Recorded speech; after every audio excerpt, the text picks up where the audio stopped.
welcome to Who the Fuck Are Arctic Monkeys, the podcast where we chat to interesting people about their favourite song from the titular lads from High Green, as well as much more.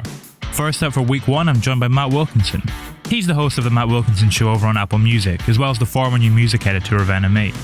During both spells, he's been privileged enough to speak to the band a couple of times, as well as hitting the road with them back in 2011 for an NME cover story on their US Suck It and See tour. He regales us with a whole bunch of stories from that experience, like getting tackled by Alex Turner on the lawn of a mansion over in the States. He also takes us backstage at Glastonbury 2013, where he was with the band prior to and following their thunderous headlining performance. But before we get into all of that, he reveals his favourite song from their 6-album discography. So without much further ado, here's me and Matt Wilkinson talking all things Arctic Monkeys.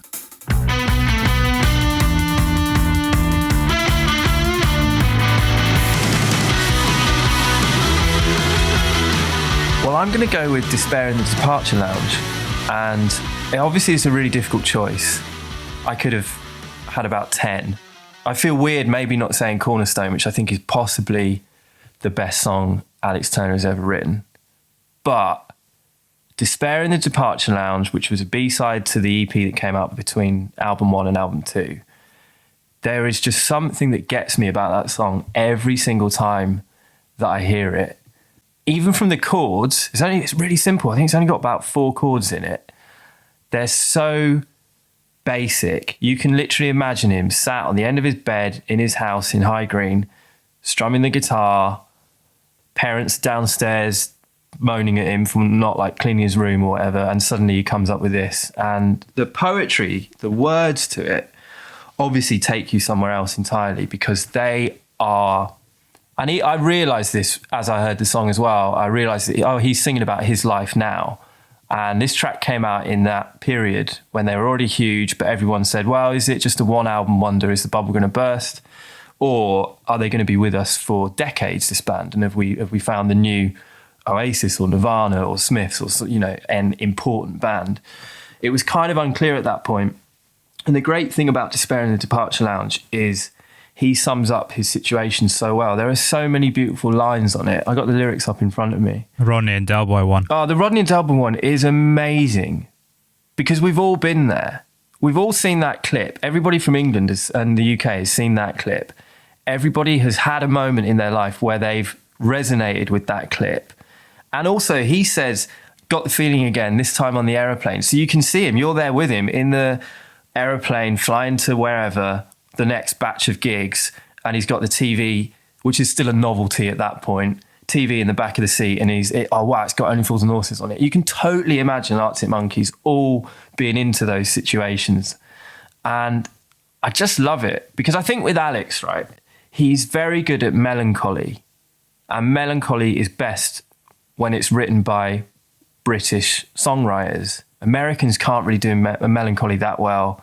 People around the world can't really do it as well as we can, but British people can. Morrissey was amazing at it. Noel Gallagher was amazing at it. All of the great British songwriters, Ray Davies, they were all really good at writing about these feelings of melancholy and maybe being not quite understanding love, being quite downtrodden in life, insular, all of those feelings. And Alex sums it up so well. The lyrics are beautiful in this. I love that line where it says, yesterday I saw a girl who looked like someone you might knock about with, and I almost shouted.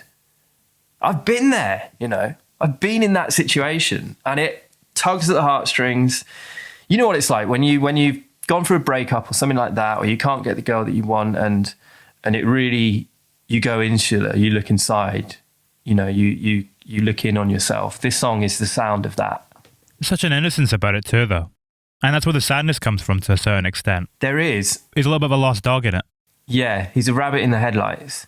And I think actually possibly the best line comes after that bit about shouting at the girl who looks like the girl that he wants.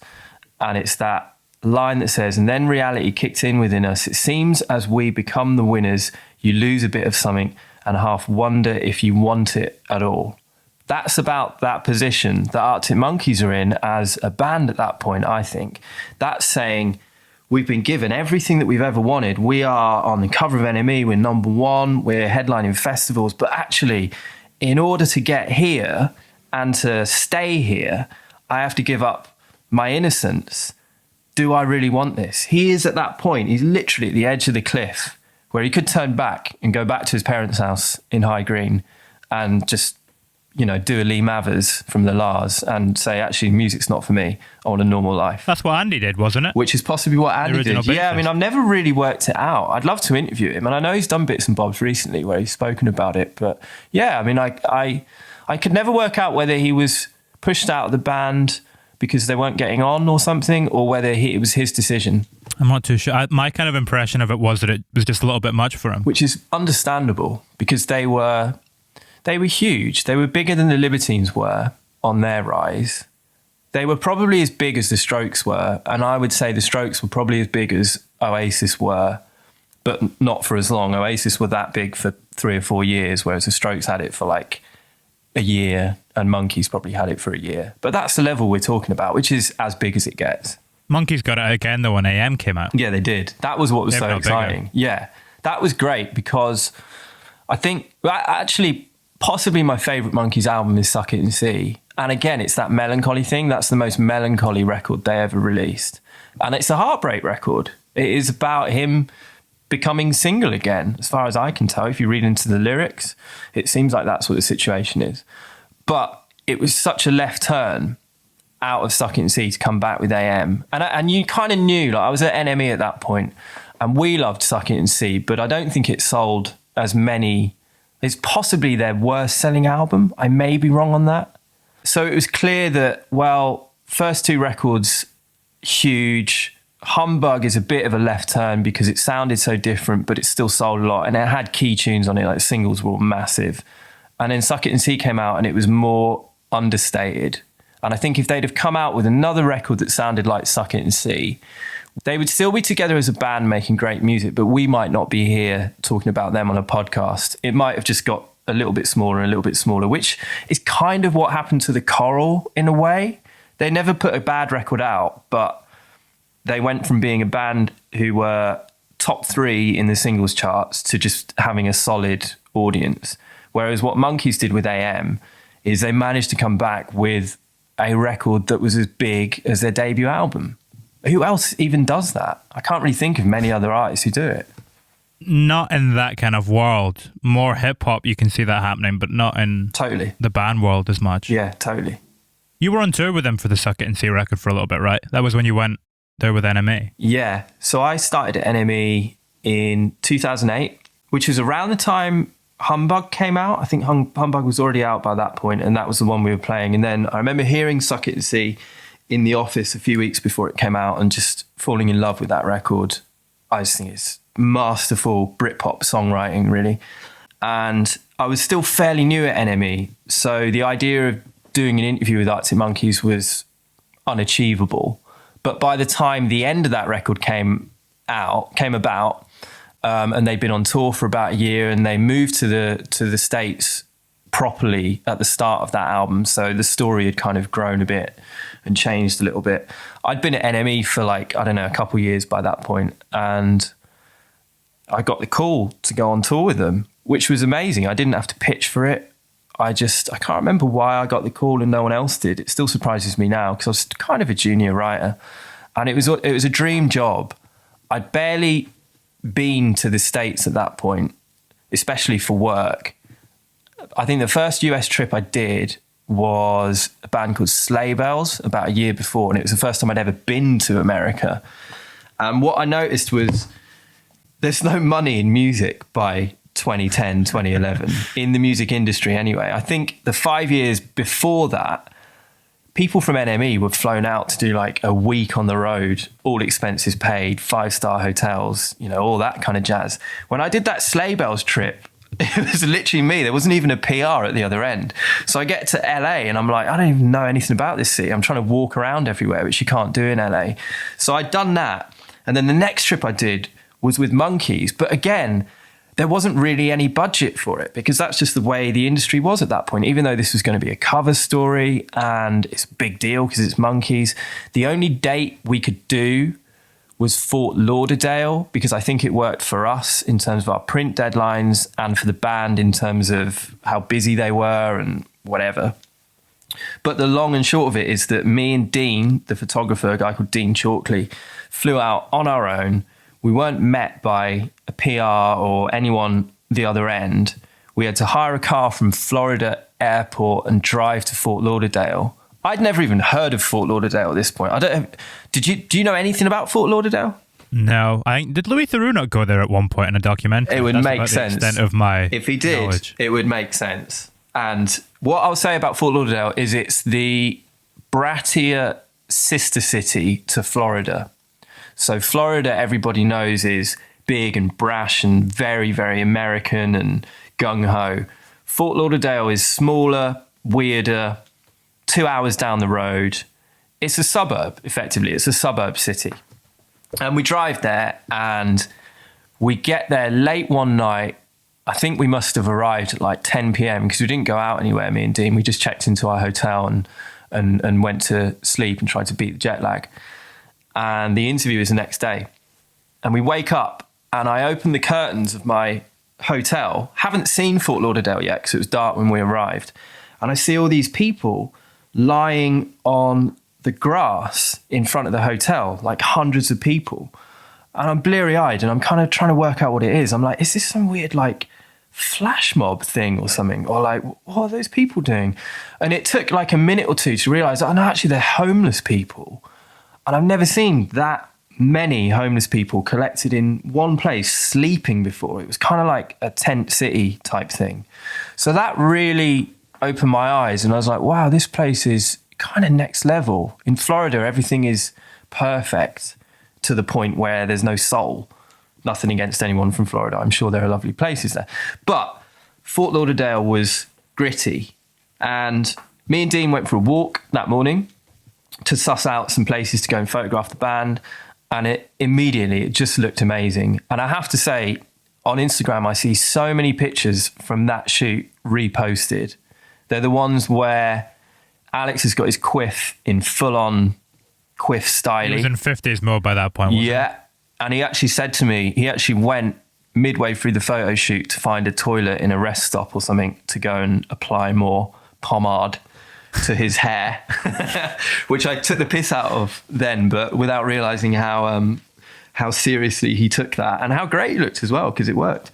But anyway, me and Dean went and sussed some places out, and it was mad. There were a lot of trailer parks there, and trailer parks, I guess if you're British and you don't really know what they are, they're probably the equivalent of quite kind of down and out council estates. They're really where it's one step up from being homeless. It's their mobile homes where people end up living. And famously, Iggy Pop grew up in a trailer park as well. They're very rough and ready. And there were just a lot of them in Fort Lauderdale and weird locations. And we scouted everywhere we walked were places that looked incredible in terms of architecture or backgrounds. And we met with a band who I'd not met in person before, really, I don't think. And immediately, they were very welcoming. And I think it was the fact we were in Fort Lauderdale, we're in this quite odd place, and it's a bunch of Brits together. So it was like, come back to the show, come backstage after the show and we'll have some drinks. And don't worry, we're not just going to give you like half an hour interview time. Just come and hang out a little bit, which we did for the whole day. And we drove around these locations and we went to some mad places. We found this field, right, that had houses in it. And it had all of these old aeroplanes and trucks that had been like burnt out, and they were clearly not working, and they were just left to sort of rot and die in this huge field. But people were living there as well. And I remember us doing photos, and these are some of the photos that get reshared quite a lot, because the band are like sat on this truck thing, and it just looks quite sort of Apocalypse Now in a way. And me and Matt ended up sort of exploring a little bit, and we were knocking on people's doors because you could just tell that no one was there. And we were like, what are these houses? I remember actually opening a door, like really gingerly, creaking door opens, and just stepping inside thinking like, is anyone in this house? And there were like possessions and stuff in it. And we kind of stepped inside, but you could tell no one had been there for ages because it was really dusty and weird. And it was just surreal and strange. And I'd love to know what that place was. I've no idea. It looked like an old film set or something, but it wasn't. So we had a great day out taken all of these photos, and Dean, obviously, I think I actually sent a brief to Dean before we left saying, all right, this is basically they've been on the road in America for 6 months. They live in America. They look like they could be straight out of a Levi's advert from the early 90s. We referenced a Clash interview that Penny Smith had taken the photos for in NME in the 70s, where she went on the road with them alongside, I think, Nick Kent, another legendary NME old school journalist. I think they went on the road with the Clash in America in the 70s for like 3 weeks and ended up touring with Bo Diddley and stuff like that and just having the craziest time. And we kind of referenced that article for ours. We said, make it look like the Clash on the road in the 70s with a hint of, you know, those classic Levi's adverts and stuff. And Dean, the photographer, just went to town on it. And the Monkees, in fairness to them, they were fully into it as well. I remember Matt also getting changed into leather pants at one point. He was wearing jeans before, and then he was like, should I go and put my leather kecks on? And we were like, what? You got leather trousers just with you in a bag? Yeah, I guess so. And they had like tassels on them and stuff. It looked ridiculous. It was great. That doesn't sound like a great idea in the Florida heat. Yeah, I don't know how he did it. I do remember there being some banter about like, they'll take me 15 minutes to like stretch on, and then once I'm in them, I'm just in them for like the next 2 days. Was that your kind of, I mean, when you were first going to NME, was that your idea in your mind, your kind of dream idea of what being an NME journalist was? Yeah, completely. I was obsessed with music. I grew up on all those bands that I mentioned previously: Oasis, Radiohead, Nirvana, Strokes, White Stripes, Libertines. That was like I obsessed over all of those bands.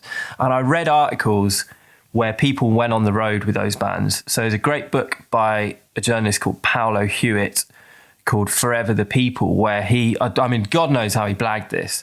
He went on the entire Be Here Now tour with Oasis. They paid for him. He was just living with them in hotels and on the road and side stage for like 18 months. And then he wrote a book about it. It's amazing. And I read that book and was like, that's the kind of journalism that I want to do. This thing of being in weird places with bands and just telling those stories. And I did it a little bit at NME. Obviously, it's like I say, budgets weren't there. So the idea of even going on the road with someone for a week, you kind of had to fund it yourself. And I did that a couple of times with smaller bands, but no one like Monkees really. But what happened on that Fort Lauderdale trip was a few interesting things happened actually. So this is at the end of Suck It and See. And the gig was in a venue that was tiny, probably about 1,000 people. But for Fort Lauderdale, that's probably as big as it gets. I think they're playing to like 10,000 people in New York and LA. And then in the weirder bits of America, probably like 2,000. And the gig was really good. And I watched the sound check and they played a song which has still never come out. And it was only instrumental, but I can still kind of hum that song. I'm not going to do it because I won't do it anywhere near the justice it would deserve. But it was a good track. And it didn't sound like anything on AM. They weren't in that stage yet. It sounded like, if you can imagine the midpoint between Suck It and See and AM. So they played this great sort of Smithsy type, I don't know, quite explorative indie song, which was amazing to hear. And I've got a bootleg of that. I secretly recorded it, but God knows where it is, unfortunately. It's somewhere in a bag in a box somewhere. I should probably dig it out. So they did that. But then during the interview, I was asking Alex about, well, where do you think you're going to go next? And there's no inclination that they're going to come up with AM. And I genuinely don't think they had thought that far yet, even though it's only about 6 months, I think, before they would have started recording it. So it's really weird that AM must have come really quickly and it must have surprised them, I think. I guess it's the same with anything in life, though. Like, I mean, if you think a year before you went to Apple Music, would you have known that was going to be your next step? I sometimes think with bands, because they're always writing, sometimes they're guided by the songs, which obviously is what happened with AM. I think he ended up writing Are You Mine, which is possibly the first track from that record. And then Do I Want to Know is the key song from it. But they just sound so different from Suck It and See. It's a complete different band almost. It's interesting though, because if you listen to the B-sides from that kind of era, like You're So Dark, do you know that song? From Suck It and See era? No, it's AM from the AM B-sides, yeah. I know 2013 and I know a couple others. I can't remember You're So Dark actually. Because if you listen to a few of them, you can kind of, they almost feel like stepping stones. Like you understand why they were the B-sides and you can see them kind of reaching from the two. That's quite cool. The other thing that I'll say about Fort Lauderdale is, so after the gig, we go backstage, and backstage in this venue is tiny. It's like a porta cabin, basically. Rider isn't that excessive. It's like a bottle of tequila, which I think is what they were into at the time. They like making cocktails and, you know, crisps and beers, and that's it. And that band Smith Westerns were there, who are a great band as well, who split shortly after that and then became Whitney, who are another great band. And we were hanging out, and I kind of got on well with Alex. I have to say, in the interview, kind of worked out that we were similar age and we went to some of the same gigs growing up. And I think that kind of thing always helps, because you can kind of talk to people in that respect, almost like a mate down the pub or someone you went to school with. And immediately there was a good connection.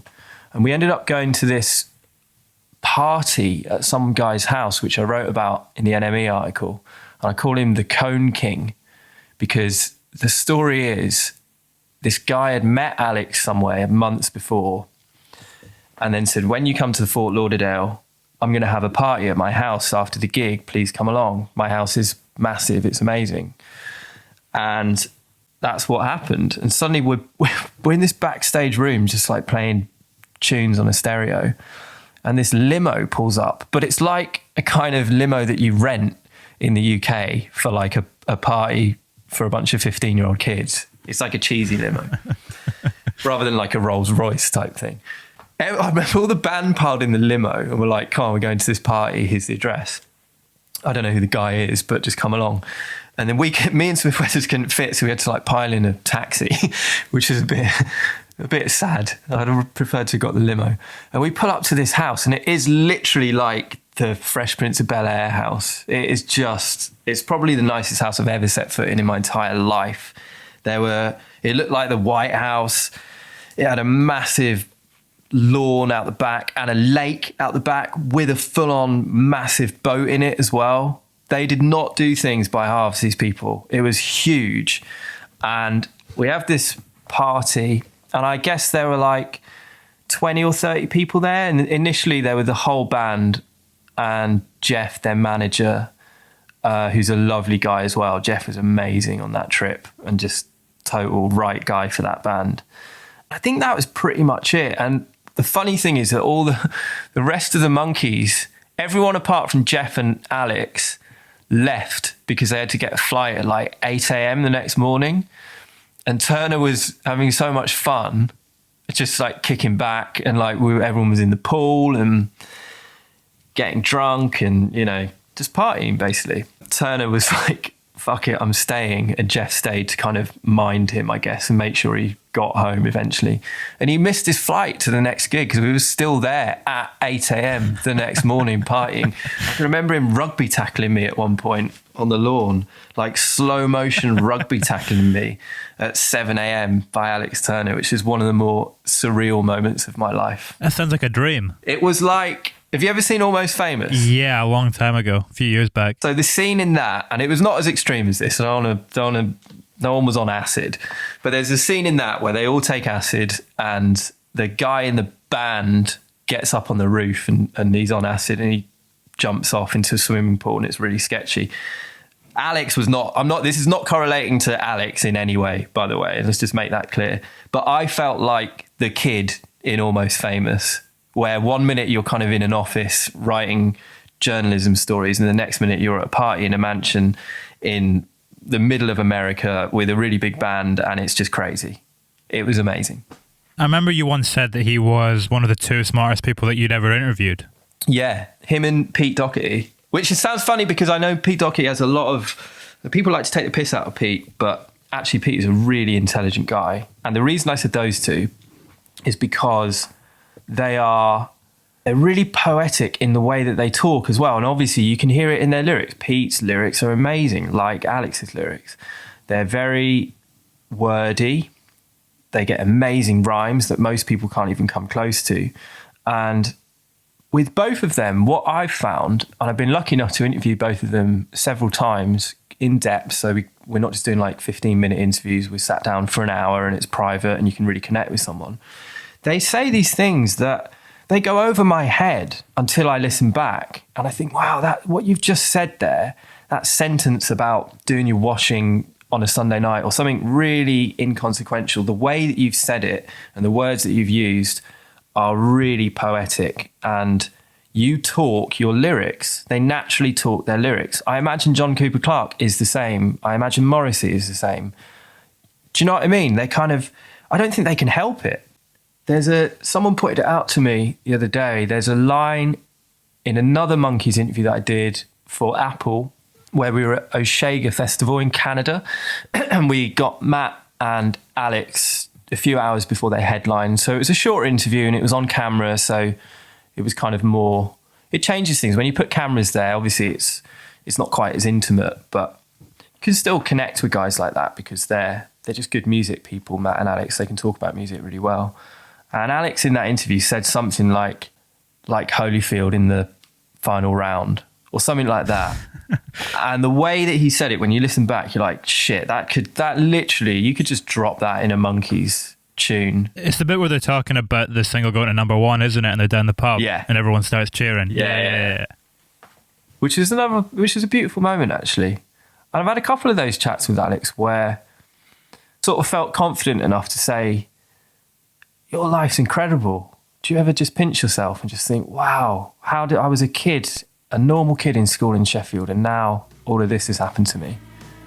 And he always gives great responses when you ask that question. He's always very humble, but you can see that it just totally delights him.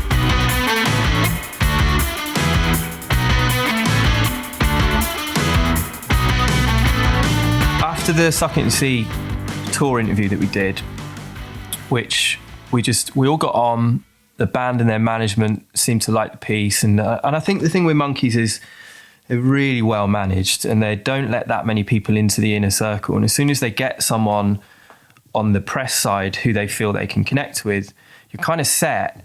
And they've done it with, it's not just me, you can see that they have people throughout the world in different countries and different languages that they obviously, they have a kinship with. Zayn's another one. Yeah, totally. I mean, they go so far back with Zayn, it's mad. Gonzo. Yeah, which I loved. I run back some Gonzo clips every now. A lot of them are on YouTube now, aren't they? Yeah. I think it looks so fun, that show. Zayn was amazing on it. That was peak Zayn. You kind of had that youthful energy about him. Yeah. And when I came back off that trip from the Suck It and See trip, it became slightly easier for NME to get Monkeys access. So I got the odd phoner with them, which beforehand we were struggling to get because they were just so big. And I think there was a thing of like, oh, it's cool, it'll take like 10 minutes. It's with Matt, you know him, just do it. And we got some good pieces from them. And then when the new record came around, correct me if I'm wrong here, but I think Are You Mine came out obviously quite early, and then Do I Want to Know came out around the time of Glastonbury. Can't remember if it was before it or just after. And then the record dropped immediately after Glastonbury, like 2 weeks later. So it was really close together.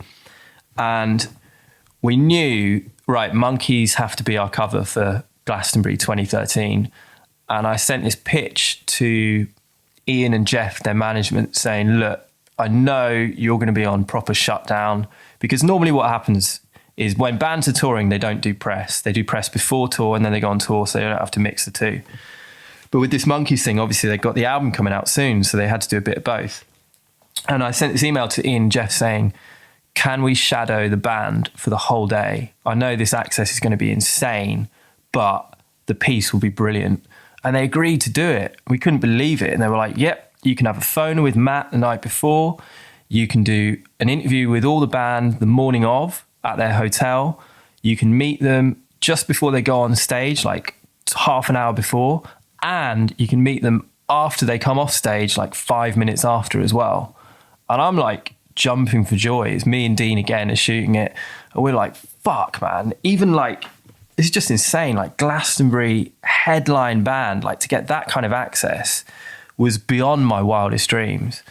And it was amazing. And I'd heard the record once at this point. I heard it in Domino in their office. And I just knew it's like, well, this is the best rock record of the decade. There's no doubt about it. This is a game changer. And that's why we went so overboard on it.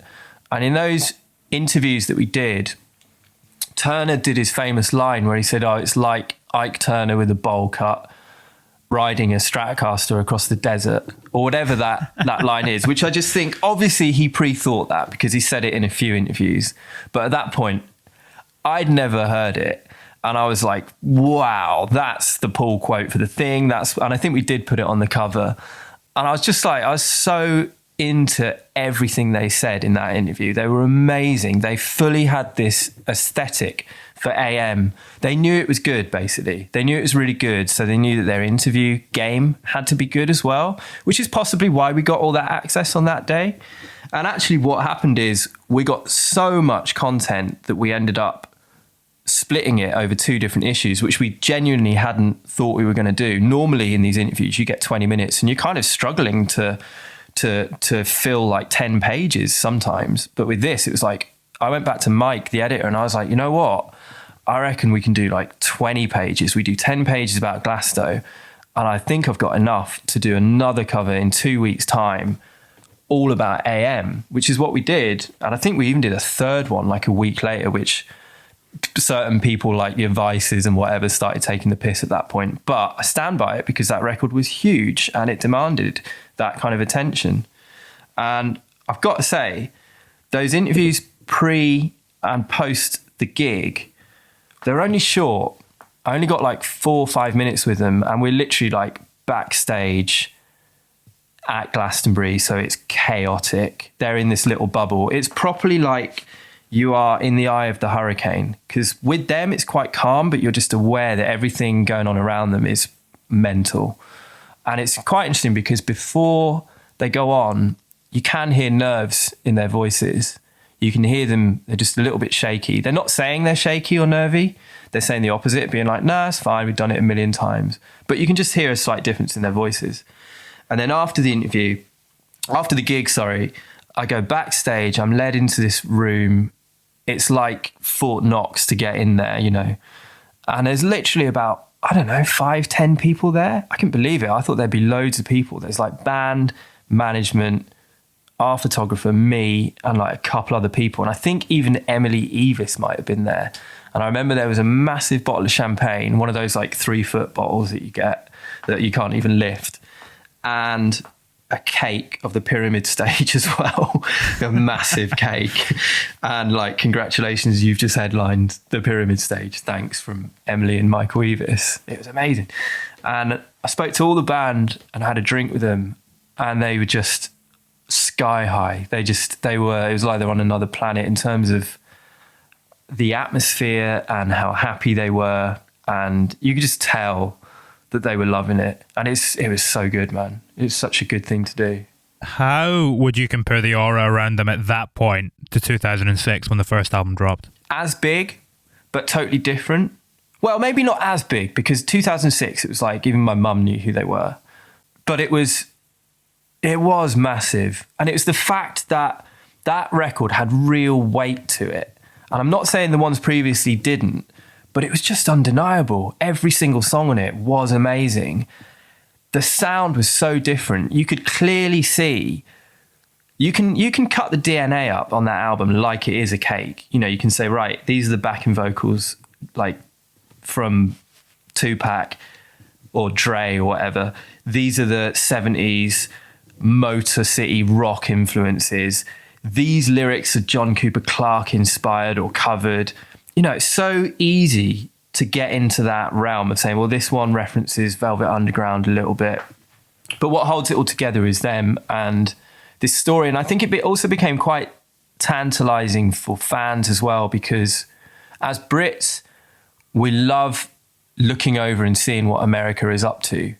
We get Little Britain fever a little bit. We want to be taken seriously by America. And Monkeys became quite big at that point, and it was like, wow, you know what? They kind of broken America. Probably the last Brit band to do that were Coldplay. And they're kind of, they're easily selling out Madison Square Gardens and places like that. And they're like topping festival bills. So that was cool. But also the fact they'd moved to LA and they just jumped headfirst into that environment. And I know that they get stick from that. And I know there's that clip of people like Liam Gallagher saying, oh, don't get it. His voice has changed or whatever. But they did it. They made that choice to do it. They lived it.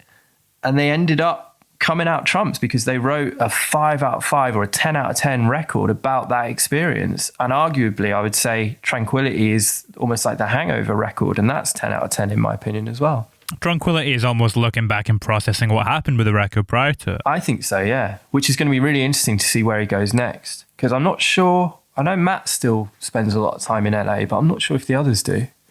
I wanted to touch briefly on, I listened back to your show. You did it at the start of the year where you basically looked at the last 15 years of Arctic Monkeys, kind of starting with the anniversary of the debut record and then examining where they went from there. And there was a few times you did these transitions I loved. Like you did a Black Sabbath mashup with Arabella, kind of drawing that parallel. And I think you went from One Point Perspective to the Beach Boys as well. Again, kind of just making that connection. At what point does that come into your mind as a listener? At what point do you draw those threads between what you're hearing and the influences that not everyone would pick out? Like they're there and you can hear it, but it's something a little different. When I'm listening to the music, literally when I heard Tranquility for the first time, or maybe not first time, but like the first few times, the references that were jumping out to me were things like God Only Knows by the Beach Boys or the whole of Pet Sounds really. And I kind of thought, well, at one point I really want to make a thing of this on the radio. And actually when it came out as well, we did do something quite similar then for about an hour on the show where I played tracks from the record. And then we played a really great Wu-Tang Clan song, which is quite orchestral as well. And I'd be amazed if Turner and co hadn't heard that track and thought, even though that's a hip hop song, that's what they've done instrumentally there with the samples. Let's try and replicate that. That's funny because I know RZA's a fan of that album. Oh, I know, yeah. I read that thing about Batphone. I could not believe it. It's the fact he picked Batphone as well, which is one of the most obscure tracks on that record. He didn't go for one of the singles. He went deep and he really analysed it. I reckon Turner would be so happy with that. Oh, for sure. Well, he's a big hip hop guy, isn't he? Yeah, he is. And you can tell it in his cadence and the way that he... Even now, he almost half raps. And I know he can sing. He's kind of like, his singing voice has changed so much. He's really discovered how to sing on the last 2 records. Similar to Damon Albarn, actually. Damon had a change around about, what's the Blur record that's got that song Countryside Ballad Man? I think it's 13. Yeah. Or the self-titled one. Can't remember. But that track is like, if you listen to that track, that's the first time Damon sings with a falsetto, which he does all the time on Gorillaz stuff now. And it's like suddenly 3-4 albums in, he discovers this new voice. And Alex is similar, really, I think. I think you've got to, though, to kind of keep it interesting for yourself, though. Yeah, totally. And Alex did that with Tranquility, where he recorded on that Tascam desk, Tascam 388, I think, which is, as far as I can understand it, basically that is the kind of 8-track old school recording desk that bands in the 60s would have used. So it's not as good as the stuff the Beatles and the Beach Boys were using because they'd have had the cream of the crop, but it's probably next level down. And I think he had one of these in his house that he bought off eBay probably, or I don't know, Craigslist in America. And I don't think they go for that much. They're only about 1,500 quid, £2,000, which, you know, for a major band is no expense at all. I think that desk is the key thing in that record, Tranquility, because it probably limited Alex. He had to start thinking in 8 different tracks. He played a lot of the instruments himself on the demos, so he became a drummer, and he would be playing piano, which he hadn't really done before. And that, you know, if that isn't pushing it, I don't know what is. Yeah, well, you put those limitations on yourself and then it just kind of, it's like, you know, what they say about compressing a diamond. Yeah, that's a good way of putting it.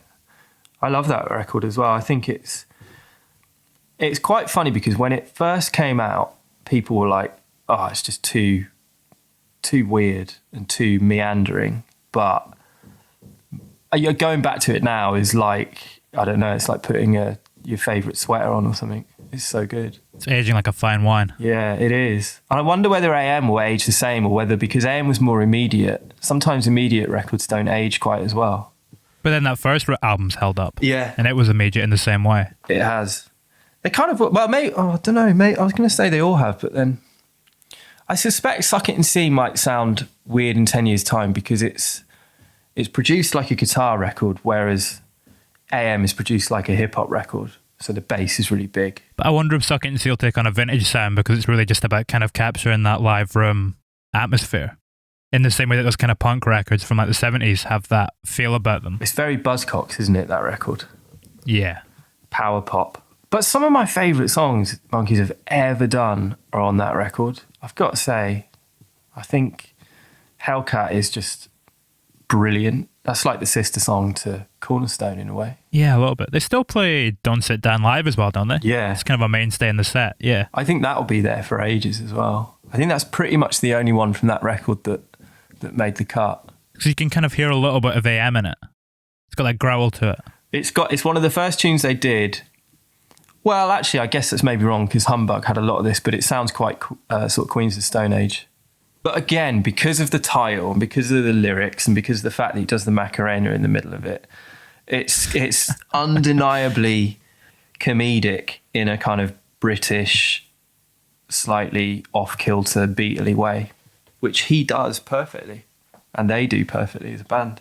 Do you feel more excited about where they're going now than you have ever before, do you think, after the left turn that was Tranquility? Well, I feel as excited as I have been since Suck It and See. To be honest, after Humbug, I wouldn't say I was at a low ebb, but I was probably my least interested in them that I have been since the very start, because it was like, oh, cool, it kind of sounds like they're going to go in a kind of desert rock type way. And I love desert rock, but I definitely prefer things that are more grounded in British music, I guess. Certainly with Monkeys. Right, what you know. Yeah. And then I heard Suck It and See, and it was like sucked back in straight away. And then from that point, I've been as excited as I am now to see what happens next. I would guess, right, that seeing as they're all mid to late 30s now, this is getting boring, but let's just be pragmatic about it. They're mid to late 30s. 3 of them, I think, have got kids. I guess there's a point where bands tend to sort of go in 2 directions at this point. They either kind of take their foot off the gas completely, or they find a way of making family life work and band life work. And I genuinely don't know what Monkeys will do. You never know. They could just be like, you know what? We've done it for 17 years. We have completed it. Should we just chill after this next record and be family people? They might do that. So we might have a kind of limited time left, or they might just continue forever, and we could be back here in 10 years' time saying, wow, they're on album number 12.